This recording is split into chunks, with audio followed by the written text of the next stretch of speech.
दोस्तों, आज box FM पर हम मिल रहे हैं एक ऐसी कलाकार से जो 6000 किलोमीटर पार कर जापान से राजस्थान तक आई और बन गई एक जीवंत दूत जो राजस्थानी लोक संस्कृति को विदेशों में जीवित रखे हुए हैं। उनका असली नाम था मायुमी, लेकिन आज देश विदेश में वो राजस्थानी मधु के नाम से जानी जाती हैं। उन्होंने सिर्फ नृत्य नहीं सीखा, उन्होंने राजस्थानी आत्मा को अपनाया। घूमर, कलबेलिया और चरी जैसे पारंपरिक लोक नृत्यों की बारीकियां निखारी और राजस्थानी पोशाक, बोली और संगीत को अपने जीवन का हिस्सा बना लिया। 2015 से वो जापान में होक्काइडो और टोक्यो में फोक डांस सिखाती हैं और हजारों नए स्टूडेंट्स को राजस्थानी रिदम्स, परंपराएं और आत्मीयता से जोड़ रही हैं। राजस्थानी मधु का ये सफर सिर्फ कलाकार का नहीं, एक कल्चरल ब्रिज है जो जापान और भारत के बीच दोस्ती, समझ और लोक संस्कृति की साझेदारी का प्रतीक बन चुका है। तो तैयार हो जाइए उन सुरों,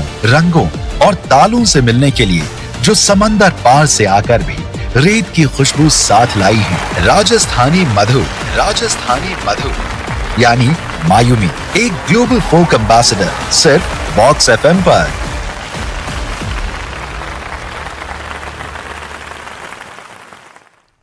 जी हाँ, जिनका नाम है राजस्थानी मधु, उनका असली नाम है मायुमी। जी हाँ, मायुमी सुनने में कितना प्यारा नाम लगता है ना, लेकिन जितना उनका नाम प्यारा है उससे भी कई ज़्यादा प्यारी वो खुद है। चाहे उनकी आवाज़ हो, चाहे उनका कपड़े पहनने का यानी हमारी राजस्थानी पोशाक को पहनने का तरीका हो, चाहे उनके बात करने का तरीका हो, चाहे उनका चेहरा हो, वो बहुत प्यारी है। और अभी मेरे साथ में फ़ोन कॉल पर वो जुड़ी हुई है सीधा जापान से। जी हाँ, अभी मैं आपको मिलवाती हूँ राजस्थानी मधु यानी मायुमी से। हेलो। हेलो। हाय मायुमी, कैसे हैं आप? हाँ, मैं बढ़िया हूँ, आप कैसे हैं? मैं बहुत बढ़िया। बताइए कैसा चल रहा है सब? हाँ, आज मैं टोक्यो से जापान से लाइव आ रही हूँ। मुझे इनवाइट करने के लिए बहुत बहुत धन्यवाद। मायुमी, आपको पता है आपको सुनने के लिए कितने सारे लोग जो है आज बॉक्स एफएम ट्यून इन करके बैठे हुए हैं। अच्छा, सभी लिसनर को राम राम। मैं जापान से मधु हूँ। वाह, कितना कितना प्यारा लगता है ना जब आप मतलब किसी एक फॉरेनर से इतने प्यार से राम राम सुनते हैं। मतलब हम लोग तो बोलते ही हैं, लेकिन एक फॉरेनर जब इतना प्यार से बोलता है ना, इतना अच्छा लगता है। मायुमी, एक बार और प्लीज। राम राम सा, मेरा नाम मधु, मैं जापान से। आज मैं अपने बारे में हिंदी में बोलने की पूरी कोशिश करूंगी, पर अगर गलती हो जाए तो माफ कीजिएगा। नहीं, आपकी हिंदी बहुत प्यारी है, बहुत एकदम बढ़िया हिंदी आप बोलते, बहुत प्यारी हिंदी है आपकी। Thank you. वेल, अभी जापान में सब कैसा है? लाइक अभी थोड़े दिन पहले वहाँ पे अर्थक्वेक आया था, अभी कैसे है वहाँ पे माहौल? हाँ, अर्थक्वेक भूकंप आया था, पर हाँ जापान में बहुत ज्यादा है। पर कुछ दिन पहले का भूकंप तो टोक्यो से थोड़ा दूर था। ओके। तो टोक्यो सेफ था, पर हम रोज रोज थोड़ा चिंता हूँ। तो अभी हम हमारे इंटरव्यू की शुरुआत करते हैं। लाइक मायुमी, आपका रियल नाम तो मायुमी है, लेकिन आपको राजस्थानी मधु के नाम से जाना जाता है। तो इस नाम के पीछे की कहानी क्या है? ये नाम आपको कैसे मिला और आपके असली नाम का मतलब क्या है वैसे? अच्छा, ठीक है। सबसे पहले मेरा असली नाम, जापानीज नाम तो मायुमी है। हाँ, हम जापानीज लोग 3 तरह की लिपियां इस्तेमाल करते हैं। ओके। उनमें एक लिपि को खांजी कहते हैं। आप सुना है खांजी? हर खांजी का अपना अलग अलग मतलब होता है। मेरा नाम मायुमी में माँ का मतलब नेचुरल और सिंपल होना, और यू का मतलब फ्रेंड, दोस्त है। ओके। फ्रेंडली रहो ऐसा। और मी का मतलब खूबसूरत रहो। वाह, आपका जो नाम है ना, किसी ने भी रखा है, आपके पेरेंट्स ने आपका जो नाम रखा बहुत सोच के रखा है। हाँ, माय पेरेंट्स। आपका नेचर बहुत प्यारा है, आप बहुत अच्छी है और खूबसूरत तो आप बहुत है। Thank you. You are so pretty, literally you are so pretty. मामा को बताऊंगी। अरे बिल्कुल। तो मधु, आपका ये जो नाम है राजस्थानी मधु, ये मधु नाम कैसे रखा? मतलब किसी ने दिया था या आपको पर्सनली बहुत पसंद था? हाँ, मैं बताती हूँ। मेरा ये नाम मेरे पहले गुरु, डांस गुरु क्वीन हरीश ने दिया है। और सादरी वो इस दुनिया में अब और नहीं है, पर मैं 2012 में जापान में मिले, फिर 2013 में राजस्थान में मिले। उस साल 2013 में मैंने उनके साथ हरीश जी के साथ लगभग 3 महीना तक समय बिताया राजस्थान में। ओके। हाँ, और कई डांस प्रोग्राम, शादी पार्टी गाई थी उनके साथ। तब मुझे पता चला कि मायूमी का उच्चारण इंडियन लोगों के लिए थोड़ा उच्चारण कठिन है। हाँ, जैसे कि आपने मुझे बुलाया मायोमी, है ना? हाँ, मायूमी बहुत सिमिलर है पर अलग है। तो इसलिए मैंने से पूछा था कि मुझे एक इंडियन नाम, मतलब कलाकार नाम, डांसर नाम चाहिए है। तो उन्होंने मायूमी के माँ से मेरा नाम मधु रखा है, मीठी मीठी डांसर बनो, ऐसा। हाँ, मधु का मतलब होता है स्वीट। हाँ, स्वीट। हाँ, एंड जो हनी जो होता है शहद, उसका नाम, इसका मतलब ही मधु ही होता है हिंदी में। राइट। तो मधु, आपका राजस्थान की तरफ इतना झुकाव है, आप इतने राजस्थानी को इतना प्यार करती है, चाहे वो अटायर हो, चाहे वो भाषा हो, चाहे यहाँ का डांस हो, तो इतना प्यार राजस्थान के लिए कैसे आया? या फिर मैं कहूँ कि कौन सी वो एक चीज है जिसको आपने राजस्थान से बांध के रखा था? तो मैं एक फिल्म की वजह से राजस्थान में दिलचस्पी हो गई। ओके। हाँ, सबसे पहले मैं कालबेलिया डांस और मंगनियार का म्यूजिक से प्यार हो गया। ओके। हाँ, ये 2009 की बात है। तो उस समय से काउंट करो तो 16 साल हो चुके हैं। लेकिन जैसे कि मैंने अभी कहा था, जब मैंने पहली बार गाई थी उस समय से काउंट करो तो अभी 13 साल हो चुके। 13 साल से आप राजस्थान कल्चर में हैं? यस, सिर्फ राजस्थान। अभी तक मैं गांधीज रिवर एंड ताजमहल नहीं देखा। पहले तो सिर्फ डांस के लिए, कालबेलिया डांस के लिए था मेरा राजस्थान। अब मैं सिर्फ डांस ही नहीं करती, बल्कि हिंदी में बहुत से लोगों से बातचीत कर सकती हूँ, गाना भी गाती हूँ। अब हाँ, मैं एक धीरे धीरे पता चला ताकि राजस्थान में हर एरिया और हर समाज को अपना अलग अलग स्पेशल फीचर होता है। बिल्कुल होता है। इसलिए मैं इन डिफरेंस को और ज्यादा अच्छी तरह से जानना चाहती हूँ। ये है कि राजस्थान जो है एक लिमिटेड नहीं है, राजस्थान के हर कोने में आपको एक अलग तरीके का राजस्थान दिखेगा। हाँ, बिल्कुल। आप मारवाड़ की साइड जाएंगे, आपको एक अलग राजस्थान मिलता है। आप जयपुर में आपको एक अलग राजस्थान मिलता है, जैसलमेर में आपको एक अलग राजस्थान मिलता है। हाँ, मेवाड़ी भी है, बहुत अलग अलग होता है। राइट। मधु, आप कभी जयपुर आई हैं? जयपुर, यस ऑफ कोर्स, हर बार मैं जयपुर आती हूँ। जयपुर में आपको सबसे अच्छा क्या लगता है? शॉपिंग सबसे अच्छा है।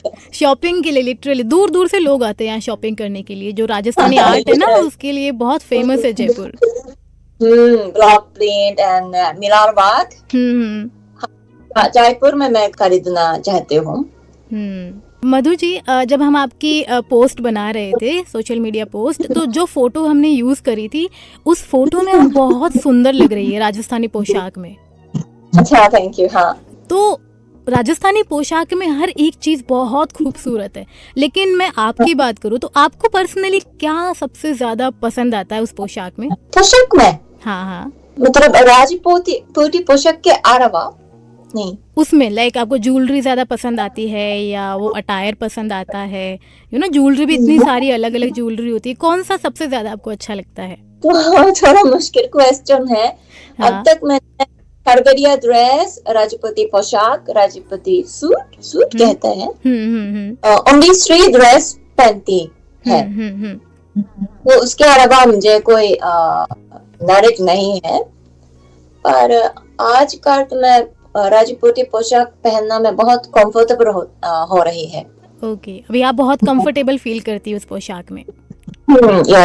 हाँ, लेकिन जब आपने शुरुआत करी थी इस पोशाक को पहनने की, तब क्या स्ट्रगल था? तब आपको क्या समझने में वक्त लगा? कैसे आपने अडेप्ट करा इस पोशाक को? पोशाक को क्या अडेप्ट, सॉरी समझ नहीं आई। इसका मतलब ये है कि जब आपने पहली बार राजपूती पोशाक देखी थी तो आपको क्या पसंद आया था? आपने किस तरीके से इसे समझा था? क्योंकि जापानीज स्टाइल अलग होती है, राजस्थानी अलग होती है। जापानीज स्टाइल तो बिल्कुल अलग है। हाँ। एंड सच्ची मेरे पास जापानीज कपड़ा नहीं है, एक भी नहीं। यस शायद बचपन में मेरे पास थे, हाँ मम्मा के पास है, पर अभी एक ड्रेस भी नहीं है मेरे पास जापानीज। तो आप घर पे भी राजपूती पोशाक ही पहनती है? नहीं, राजपूती पोशाक नहीं पहनती, पर कभी कभी डांस क्लास जाना मैं कभी कभी पहनती है। तो जब अब अगर हम बात करें हिंदी सीखने की, लाइक आप बहुत प्यारी हिंदी बोल रही हैं, तो आपने हिंदी किस तरीके से सीखी थी? कि कितना वक्त लगा था, किस तरीके से आपको टाइम लगा हिंदी सीखने में? हिंदी तो बस 5 सालों से सीख रही हूँ, अभी भी सीख रही हूँ ऑफ कोर्स। एंड मेरी हिंदी तो प्रॉपर नहीं है क्योंकि मैं बेसिकली नेटफ्लिक्स से सीख रही हूँ, फिल्म से सीख रही हूँ। अच्छा, आप नेटफ्लिक्स पे इंडियन कंटेंट देखती होंगी? Yes, Indian drama, Indian film और अलग कंट्री का फिल्म भी हिंदी में देख रही हूँ। ओके, ऐसे? यस। वाओ, तो आपका इंडियन कोई फेवरेट एक्टर है बॉलीवुड से? यस, ऋतिक रोशन। ऋतिक रोशन। और व्हाट अबाउट शाहरुख खान? शाहरुख खान जी, हाँ यस बहुत अच्छा है। King Khan. Yes, king Khan, हाँ। और आलिया भट्ट, मेरी भी आलिया भट्ट बहुत फेवरेट है। यस, आलिया भट्ट बहुत प्यारी है, वो भी बहुत अच्छी है। सोनम कपूर भी मुझे बहुत पसंद है। Wow, great. आपकी कोई फेवरेट मूवी है बॉलीवुड की जो आपको बहुत पसंद आई हो? पसंदीदा फिल्म तो अभी नाम याद नहीं है, पर मेरे लिए जो पर बहुत इम्पोर्टेंट मूवी है क्योंकि मैंने हिंदी जोधा अकबर से शुरू किया। वाओ, जोधा अकबर बहुत अमेजिंग मूवी है। क्या मूवी चूज करी आपने? सबसे पहले मैंने जोधा अकबर देखी। ओके, जोधा अकबर बहुत प्यारी मूवी, लेकिन आपको पता है मैंने अभी तक एक बार भी नहीं देखी है। मैंने बस मूवीज के गाने सुने हैं, मैंने आज तक जोधा अकबर फिल्म देखी ही नहीं है। अच्छा। मैंने जोधा अकबर सीरियल जो आता था वो मैंने पूरा देखा है, लेकिन मैंने मूवी आज तक नहीं देखी। अरे वाह। लेकिन मुझे अब लगता है मुझे अब देखनी पड़ेगी। यस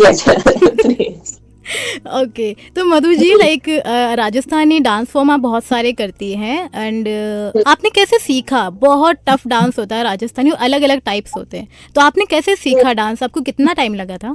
कितना टाइम तो 13 साल हो चुके हैं, पर अभी मैंने कालबेलिया डांस और घुमार और चारी डांस सीखा है। पर सच्ची कहूँ तो चारी डांस का असली स्टाइल अभी तक मैंने नहीं सीखा। ओके।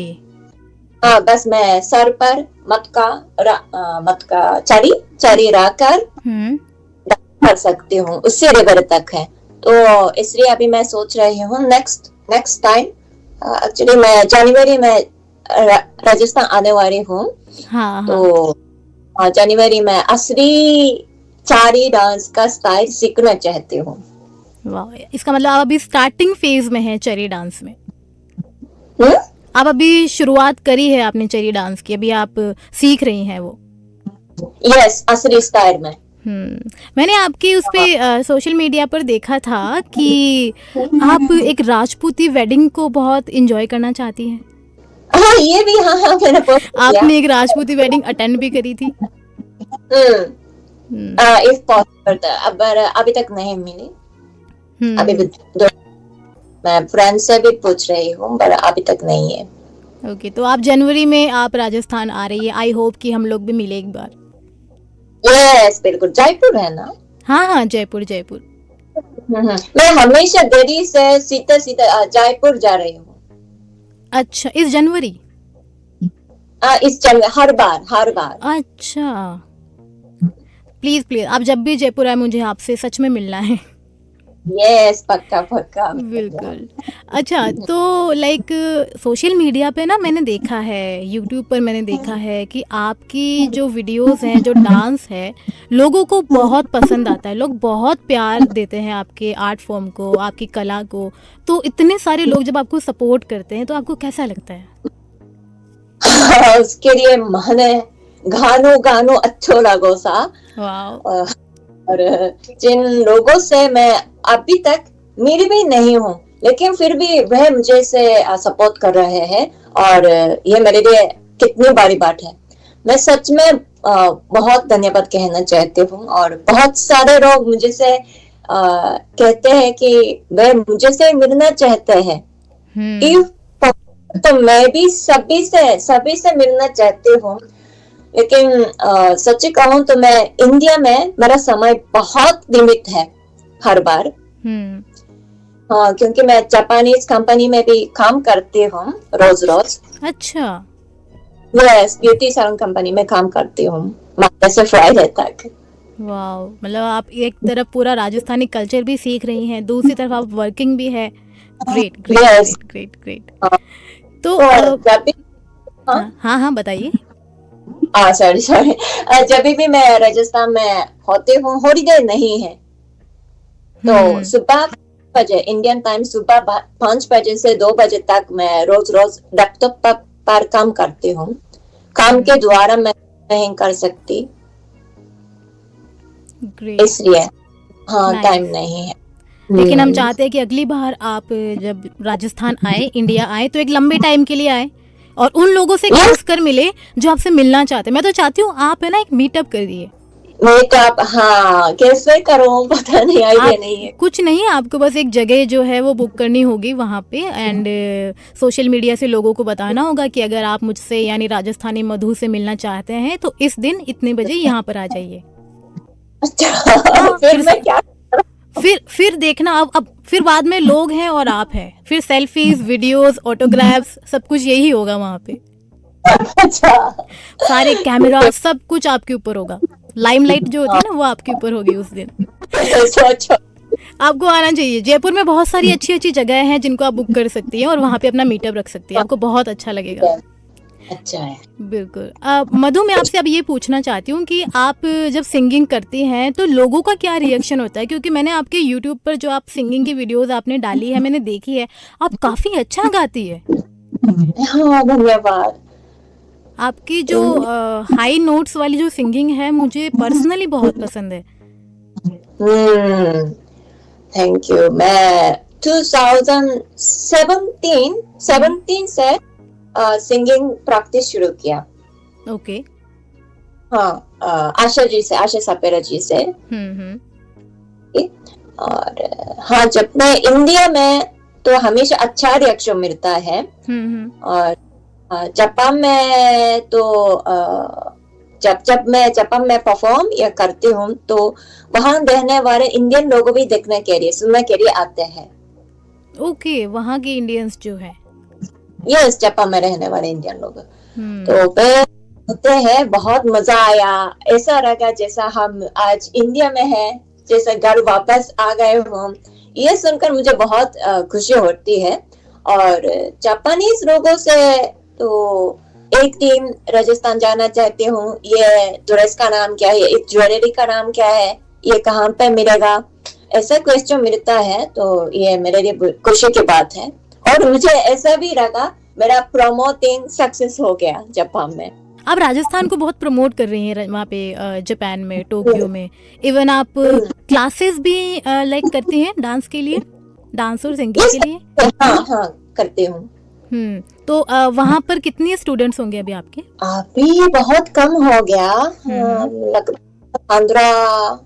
14-15 स्टूडेंट है टोक्यो में। वाह, तो आप उनकी क्लासेस फिर उनके लिए टाइम कैसे निकालते हैं? आपने बताया कि आप वर्किंग भी हैं, आप काम भी करती हैं। यस, हाँ, ये तो सच्ची कहूँ तो बिल्कुल मुश्किल है, पर काम सुबह से शाम तक है, and student working at company, तो हम शाम या रात में स्टूडियो रेंट कर हम प्रैक्टिस कर रहे हैं। ओके, तो वहाँ पर जो जापानीज हैं वो भी आपको देखकर राजस्थानी कल्चर को सीखना चाहते हैं, तो वो लोग कैसा फील करते हैं? उनको कितना टाइम लगता है चीजों को सीखने में? सीखने में टाइम रखते हैं तो अलग अलग है। मैं 2015 से अपना होम टाउन सप्पोरो है, सप्पोरो में अलग अलग इवेंट में अकेली डांस करती थी सबसे पहले। तो फिर धीरे धीरे लोगों से रिक्वेस्ट मिलते लगे कि मैं भी डांस करना चाहती हूँ, सीखना चाहती हूँ। तो फिर मैंने कभी कभी डांस वर्कशॉप और अपना घर पर प्राइवेट क्लास शुरू किया। फिर 2017 में जब मैं टोक्यो में शिफ्ट हुई, अभी मैं टोक्यो में रहती हूँ, तो तब से मैंने प्रॉपरली डांस क्लास शुरू की। ओके, इसका मतलब वहाँ के जो जापानीज हैं, जो जापानीज लोग हैं, उनको भी राजस्थानी कल्चर बहुत पसंद आ रहा है। यस, हाँ, आई होप सो। सभी जापानीज। मैंने ना आपकी YouTube के ऊपर एक शॉर्ट वीडियो देखी थी, उसमें आप हैं और 3 लोग और हैं जो राजस्थानी पोशाक में एक डांस कर रहे हैं। आप लोग इतने प्यारे लग रहे हैं ना उस अटायर में, मैं क्या बताऊं। कौन से वीडियो है? 4 लोग हैं आप उसमें, 4 लोग हैं। 4 लोग हैं? हाँ, आप बहुत प्यारे लग रहे हो उसमें। अच्छा, हाँ, मेरा स्टूडेंट 2 स्टाइल्स है। एक स्टाइल हरबेरिया डांस टीम है और एक और घूमर डांस टीम है। Okay, nice. हाँ, मैं हमेशा स्टूडेंट को ये कहती हूँ कि राजस्थानी फोक में एक ही स्टाइल नहीं है, बहुत सारे स्टाइल हैं, तो अपना राजस्थान फाइंड करो। मैं हमेशा ऐसा कहती हूँ। तो इसके वजह से माय स्टूडेंट अपना स्टाइल हो गया, तो हम अब ग्रुप डांस करने में बहुत मुश्किल है। हाँ, सबको अलग अलग टाइप पसंद आता है। कोई चाहता है कि मैं घूमर करूँ, किसी को चेरी डांस पसंद होगा, किसी को कालबेलिया पसंद होगा। कभी ऐसा फनी मोमेंट क्रिएट हुआ है कि सारे लोग ग्रुप में अलग अलग डांस कर रहे हैं? और फाइनली इस साल एक स्टूडेंट ने मुझसे कहा, मधु जी मैं थेरातारी डांस करना चाहती हूँ, पर मैं थेरातारी डांस नहीं कर सकती, तो प्लीज आप राजस्थान जाइए। तो उन्होंने राजस्थान गई थी, फिर कुछ से राजस्थान उदयपुर में थेरातारी डांस सीखी। अच्छा, आपने वहाँ पे तेराताली सीखा? Yes, student my student. Okay. तो इसमें लाइक आपके जो स्टूडेंट है उनका ड्यूरेशन आप कितना रखती होंगे? लाइक उनके आप क्लासेस किस तरीके से ऑर्गेनाइज करती हैं? माय क्लास के बारे में? हाँ, लाइक आपका जो स्टूडेंट का लाइक एक कोर्स आप रखती हैं या लाइक एक डे डिसाइड करती हैं कि इतने दिनों तक मैं सिखाने वाली हूँ, इस फॉर्म को आप सिखाने वाली है? वहाँ पे उसमें क्या क्या इंक्लूडेड होता है? लाइक डांस हो गया, पोशाक हो गई, लैंग्वेज भी आप सिखाते हैं वहाँ पे? थोड़ी मैं हमेशा स्टूडेंट को कहती हूँ कि अगर आप किसी दिन इंडिया जाना चाहते हैं तो हिंदी बोलो, बात करो, हिंदी में बात करो। ये आपके लिए बहुत अच्छा है, पर पता नहीं वो लोग क्या सोचते हैं। बिल्कुल, हिंदी भी बहुत प्यारी भाषा है और अगर आप वहाँ पे सिखाती है तो वो और प्यारी हो जाती होगी, क्योंकि आपकी हिंदी बहुत प्यारी लग रही है मुझे। मेरी हिंदी तो चलो है ही, because I am an Indian, so मेरी तो हिंदी है, बट आपके मुंह से हिंदी सुन के मुझे बहुत अच्छा लग रहा है। अच्छा, थैंक यू। क्योंकि एक्चुअली मैं इंग्लिश अच्छा नहीं है, लेकिन आपका हिंदी बहुत अच्छा है। ज्यादातर जापानी लोग इंग्लिश नहीं बोलते हैं और जापानीज भाषा और हिंदी भाषा थोड़ा सिमिलर है, प्रोनाउंसिएशन बहुत अलग है, बहुत सच्चे कहूं तो मैं डांस से ज्यादा हिंदी भाषा उच्चारण के बारे में ज्यादा मेहनत कर रही हूँ। वो आपकी हिंदी में दिख रहा है, क्योंकि आप एक एक वर्ड हिंदी का बोल रही हैं बिना किसी इंग्लिश वर्ड के, तो उससे पता चल रहा है कि आपने हिंदी पे कितनी मेहनत करी है। yes. और जापानीज लोग जापानी भाषा में जुबान इस्तेमाल बहुत कम होते हैं, इसलिए मेरे लिए ला और रा का उच्चारण सबसे मुश्किल है। ओके। हाँ, पर आपको जानते हैं सोनू कवल जी, सिंगर, एक सिंगर। हाँ, सोनू जी का सिंगिंग ऑनलाइन क्लास दी थी, पर लगभग 1 घंटा सिर्फ ला और रा के बारे में, उच्चारण के बारे में प्रैक्टिस चला गया। 1 घंटे तक आप सिर्फ इनका उच्चारण कर रही थी? सिर्फ ला और रा। मेरे साथ भी कई बार दिक्कत होती है, मेरे साथ भी कुछ वर्ड में गड़बड़ है कि वो मैं अच्छे से बोल नहीं पाती हूँ, तो फिर मैं उनको बोलना ही अवॉइड करती हूँ कि मुझे बोलना ही नहीं है। नहीं, आप बात कर सकते हो। तो उस दिन मैंने फैसला किया है, मैं अब और ज्यादा ला और रा का प्रैक्टिस करूंगी। फिर उसके बाद मैं रोज सीरियसली रोज जोर से राजस्थान और लस्सी बोल कर प्रैक्टिस किया। जोर से अब राजस्थान चिल्ला रही है। नाइस। बाप रे। हाँ, पर बहुत अच्छी बात हुई। कुछ दिन पहले मैंने अपनी सिंगिंग रील्स वीडियो इंस्टा पर पोस्ट किया था, पर इसने मुझे कमेंट किया था, आपका उच्चारण अब बहुत अच्छा हो गया, बेहतर हो गया। उन्होंने ऐसा कहा था। मुझे ये देखकर बहुत खुशी हुई। नाइस, क्योंकि वो एक मेहनत के बाद में जो आपको कोई सच में बोलता है ना कि आपकी मेहनत बहुत रंग ला रही है, तो आपको बहुत अच्छा लगता है। हाँ, क्योंकि लाइफ में आगे बढ़ते हैं ना हम लोग, तब हमें सपोर्ट करने वाले बहुत कम होते हैं, लेकिन जब हम वहाँ उस कामयाबी को पकड़ लेते हैं, छू लेते हैं, तो बधाइयाँ देने वाले बहुत सारे लोग आ जाते हैं। हाँ, ये बात। हाँ। तो सबसे ज्यादा लाइफ में मैटर ये करता है कि जब आप कुछ सीख रहे हैं, जब आप कुछ करना चाहते हैं, तो उस वक्त आपके साथ में कौन है? राजस्थानी मधु के रूप में हाँ, तो आशा जी है, आशा सपेरा जी है, मेरी गुरु जी है। बिल्कुल, हाँ, आपने बताया आपके गुरु के बारे में, वो जैसलमेर से हैं शायद। तो आशा जी तो जोधपुर से। ओके। नाइस। तो मधु जी, जब अभी आपने बताया कि आप राजस्थान आती हैं, इंडिया आती हैं, तो आपके पास बहुत ही लिमिटेड टाइम होता है, लेकिन जब आप जापान वापस चली जाती है, तो वहाँ जाने के बाद में राजस्थान के बारे में क्या आप सबसे ज्यादा मिस करती हैं? सबसे ज्यादा तो मुझे लाइव म्यूजिक है और फ्रेंड्स, आशा जी याद आता है ऑफ कोर्स। पहले जब भी मैं राजस्थान से निकलती थी तो हमेशा मैं रोती थी, लेकिन अब मैं नहीं रोती, क्योंकि अभी मैं समझती हूँ कि मैं फिर जल्दी वापस आ पाऊंगी। वाह, तो आपके यहाँ पे राजस्थान में कुछ राजस्थानी दोस्त बने हैं? यस, तो पहले मेरे पास कोई दोस्त नहीं था, बस आर्टिस्ट है, आशा जी है, ऐसा था। पर अभी जैसा कि मैंने बताया था कि अभी हिंदी में बातचीत कर सकती हूँ, तो शायद इस वजह से मैं बहुत सारे दोस्त बनाए। नाइस।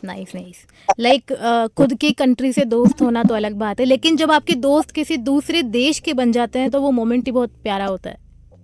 यस, फ्रेंडशिप में बहुत ताकत होती है, लिटरली।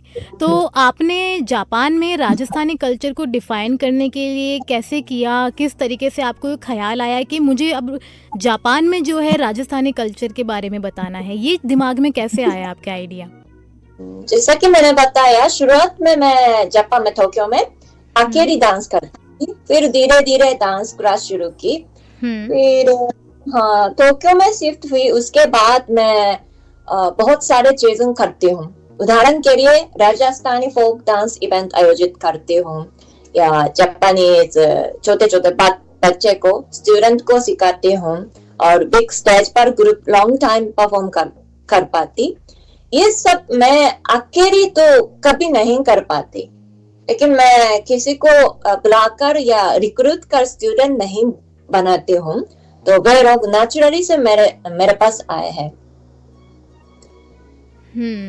नाइस। ऐसे धीरे धीरे एक मैंने कर रही हूँ।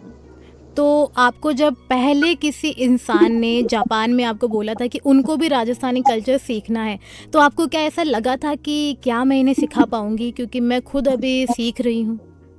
सॉरी, जापानीज के लिए?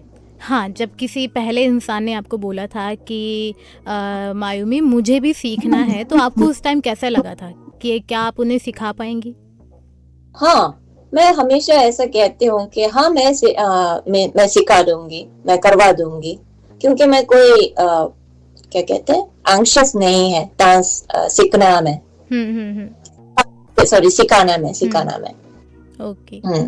तो जब आप अपने स्टूडेंट्स को राजस्थानी डांस सिखाती है या हिंदी भाषा सिखाती है, तो कौन सा मेथड फॉलो करती है, किस तरीके से आप उनको सिखाती है? क्योंकि राजस्थानी सीखना, डांस सीखना एक थोड़ा टफ चैलेंज होता है, आपके लिए भी रहा होगा। तो जब आप उन्हें सिखाती हैं तो किस तरीके से सिखाती है, आपका तरीका क्या होता है? हाँ, मेरा तरीका तो जापान में कोतोदामा नाम की एक सोच होती है, मैं इस पर बहुत विश्वास करती हूँ। ये इंडिया का मंत्र की तरह होता है, कोतोदामा कहते हैं जापान में, जिसका मतलब है कि शब्दों में आत्मा या शक्ति होता है।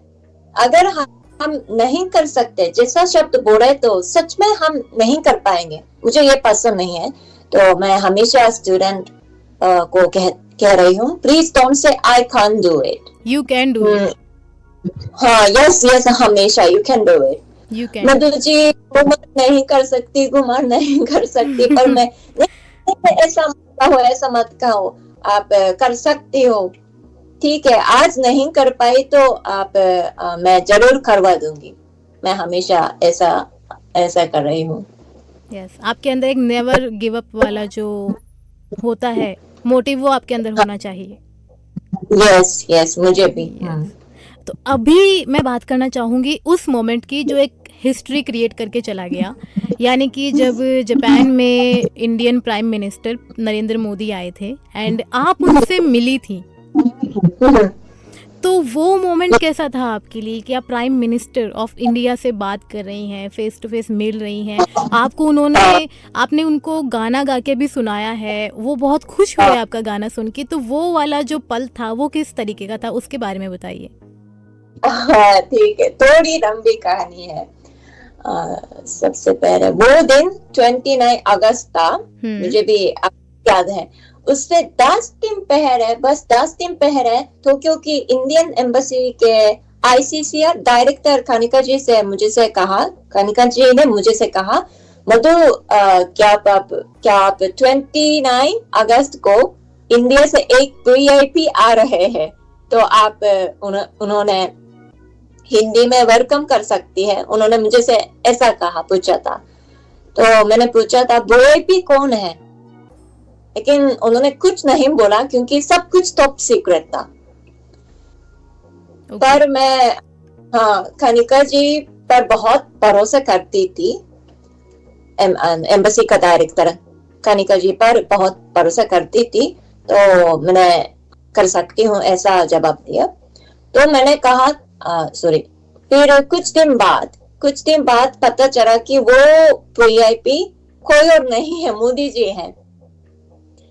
तो इसके बाद मैं बहुत सोचने लगी, मोदी जी गुजरात से है, तो क्या मुझे गुजराती में स्वागत करनी चाहिए है या राजस्थानी, हिंदी, इंग्लिश, जापानीज, मुझे पता नहीं था। फिर कनिका जी ने इस साल इंडिपेंडेंस डे पर मेरी परफॉर्मेंस की बहुत तारीफ की थी। मैंने अपने स्टूडेंट के साथ मामेकन जी का राजस्थान एक्सप्रेस, गाना का नाम है राजस्थान एक्सप्रेस, पर परफॉर्म किया, और उसमें पधारो मारे देश, केसरिया बालन, ये लिरिक्स पर कुछ जेस्चर किया। तो उन्होंने सजेस्ट किया कि मधु, 29 को आप डांस नहीं करोगे, पर थोड़ा सा जेस्चर के साथ वेलकम करना बहुत अच्छा लगेगा। फिर मैंने डिसाइड किया है, ठीक है, फर्स्ट हिंदी में वेलकम करेंगे, फिर आखिरी में राजस्थानी भाषा में पधारो मारे देश कहूंगी जेस्चर के साथ। उसके मोदी जी वो स्टूडेंट को लेकर वहां गई थी। वो इवेंट जापान के सबसे अच्छा होटल में हुआ था। फिर हम एंट्रेंस के बिल्कुल पास वेट कर रहे थे, क्योंकि माई भूमिका स्वागत करने की थी। हम बहुत नर्वस थे, क्योंकि उनका मोदी जी का टाइम बहुत लिमिटेड था, मैंने ऐसा सुना है।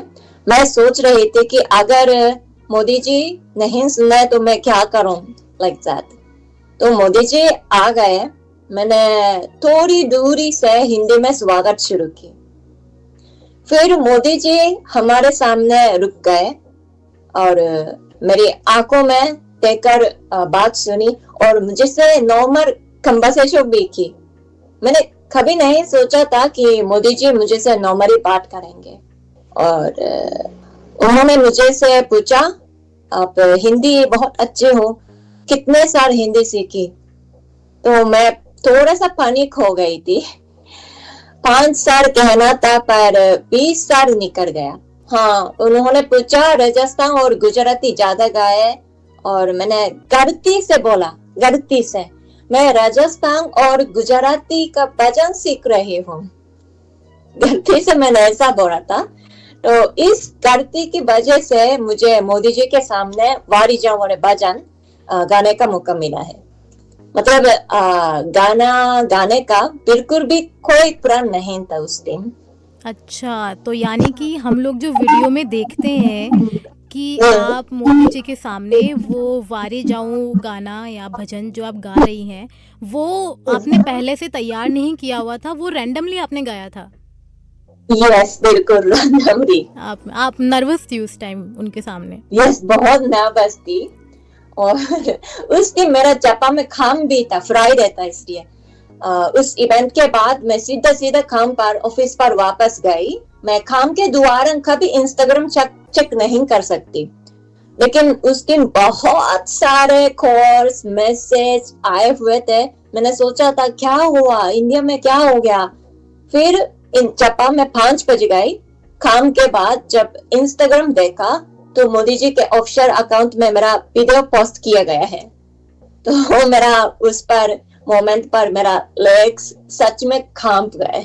बहुत प्यारा मोमेंट था। मधु जी, एक छोटी सी रिक्वेस्ट है कि आपने उस दिन जो मोदी जी के सामने वो गाना गाया था, प्लीज आप एक बार गा सकती हैं? वारी जाओ रे। हाँ, प्लीज प्लीज।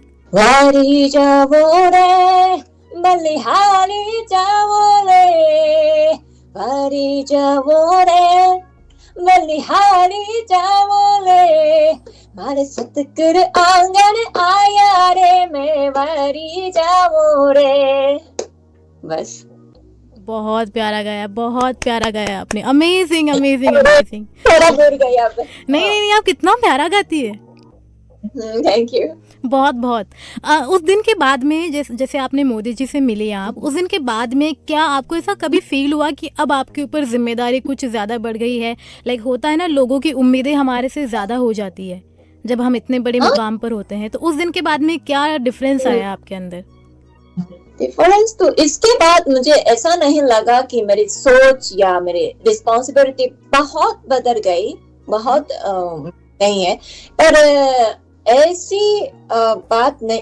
पर इस साल सितंबर में, यस याद आए, सितंबर में मेरी 2 स्टूडेंट राजस्थान गए।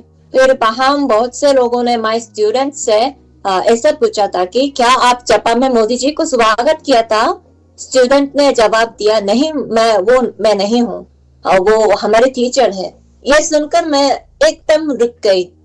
शायद बहुत से लोग हम जापानीज लोगों के फेस के फर्क नहीं समझ पाते। इसका मतलब है कि जब मैं मीडिया में आने से लोगों को ऐसा लग सकता है कि जापानीज लोगों ऐसा है, जापानीज लोगों ये है। पर ये सिर्फ मेरे बारे में नहीं है ना। जब हम किसी विदेश जाते हैं तो अपना एटीट्यूड से हम उस देश की इमेज को अच्छा या बुरा भी बना सकते हैं। तो इसलिए मैं अब और ज्यादा पोलाइटली हिंदी बोलने की कोशिश कर रही हूँ। नहीं, आपकी हिंदी सच में बहुत प्यारी, बहुत अच्छी हिंदी बोलती है आप। पोलाइट है। बहुत पोलाइट है। आपकी जो आवाज़ की टोन जो है वो बहुत प्यारी है। अच्छा, थैंक यू। बिल्कुल। अभी मैं आपसे पूछना चाहती हूँ कि आपके फ्यूचर प्लान्स क्या है राजस्थानी कल्चर को लेकर? आप क्या सोचते हैं? आपका विज़न क्या है इसमें? आगे आगे, हाँ, लोग मुझे से पूछते हैं क्यों नाचती हो, क्यों गाती हो, क्यों कंटिन्यू करती हो। इसका आंसर सिर्फ एक ही है, क्योंकि मुझे ये पसंद है, मैं बहुत प्यार करती हूँ, प्यार हो गया। मैं इससे बहुत पैसा नहीं कमाती हूँ। मैं जापान में काम करती हूँ, पर जापान में इकिगाई नाम का एक शब्द है जिसका मतलब है जीना का मीनिंग और वैल्यू महसूस करना है। राजस्थानी डांस, राजस्थान मेरे लिए इकिगाई है। तो आगे मुझे पता नहीं है, पर हर मीडिया में मैं ऐसा कह रही हूँ। मेरा सपना ये है, एक दिन जापान में राजस्थानी फोक म्यूजिक इवेंट आयोजित करना चाहती हूँ, और मेरी गुरुजी आशा जी और आशा जी का दोता जापान में बुलाना चाहती हूँ। Nice nice. मेरी विशेष आपके साथ में है कि आपकी ये जो इच्छा है बहुत जल्दी पूरी हो। Thank you. लिटरली। और अभी आपने बताया कि इकिगाई जो है बहुत अच्छा शब्द है। इवन मेरे पास में वो बुक भी है, मैं पढ़ती हूँ, मैंने वो बुक पढ़ी है। मेरी सबसे फेवरेट बुक इकिगाई है। मैंने पूरी बुक पढ़ी है। इवन मैंने आई थिंक आज से, जब कोविड आया था ना, उस वक्त मैंने वो किताब खरीदी थी, क्योंकि उस टाइम कुछ भी नहीं था, सब लोग अपने अपने घर में बंद थे। तो उस टाइम मैंने वो बुक ली थी, एंड वो बुक सच में बहुत अच्छी है। जो भी हमारे लिसनर हमें सुन रहे हैं, मैं आपको बताना चाहूँगी, अगर आपको अपनी लाइफ का मोटिव निकालना है, अगर आपको अपनी लाइफ का मोटिव जानना है कि आप किस लिए यहाँ पे जिंदा हैं, क्यों, किस लिए है, तो आपको इकिगाई पढ़ना बहुत ज़्यादा ज़रूरी है। इससे आपको एक बात ये भी पता चलेगी कि जापानीज़ लोग जो होते हैं वो इतनी अच्छी लाइफ कैसे जीते हैं। मधु जी, जाते जाते हमारा 1 घंटा का पूरा हो गया, हमें पता ही नहीं चला। अभी मैं आपको ये पूछना चाहती हूँ कि अभी बहुत सारे लोग आपको इस वक्त जो है बॉक्स एफएम पर सुन रहे हैं, आप उन्हें क्या कहना चाहती है? कोई आपकी मन की एक बात जो आप उन तक पहुँचाना चाहती हो, वो क्या होंगी? सारे लोग आपको सुनने के लिए बेताब है। मेरी ये परफेक्ट ना होने वाली हिंदी सुनने के लिए धन्यवाद। और पिछले कुछ सालों में मैं इंस्टाग्राम के जरिए राजस्थान और इंडिया के बहुत से लोगों से जुड़े गई।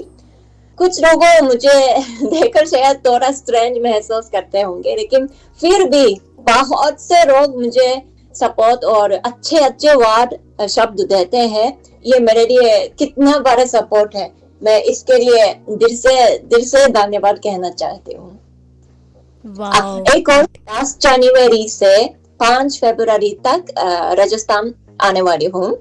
तो मैं कुछ इवेंट में परफॉर्म करने वाली हूँ, पर अभी ओपनली अनाउंसमेंट नहीं कर सकती, पर इंस्टा पर अपडेट्स देती हूँ। तो अगर ओपन इवेंट होगा तो मुझे से मिलने के लिए आइए। Wow, great. तो जो भी लिसनर हमें अभी इस वक्त सुन रहे हैं, आपको मधु जी ने सीधा सीधा बता दिया है कि वो आपसे मिलने के लिए एकदम तैयार है। अब आपकी बारी है कि आप बस इनके राजस्थान में लैंड होते ही इनसे मिलने के लिए पहुंच जाए। Yes. Thank you so much Madhu ji, thank you so much. आपने लिटरली अपने इतने बिजी स्केड्यूल में से टाइम निकाला हमारे लिए, हमारे लिसनर के लिए, और आपने उनसे इतने प्यार से बातें करी। Thank you so much. Thank you so much. आपसे बात करके अच्छा लगा। Thank you.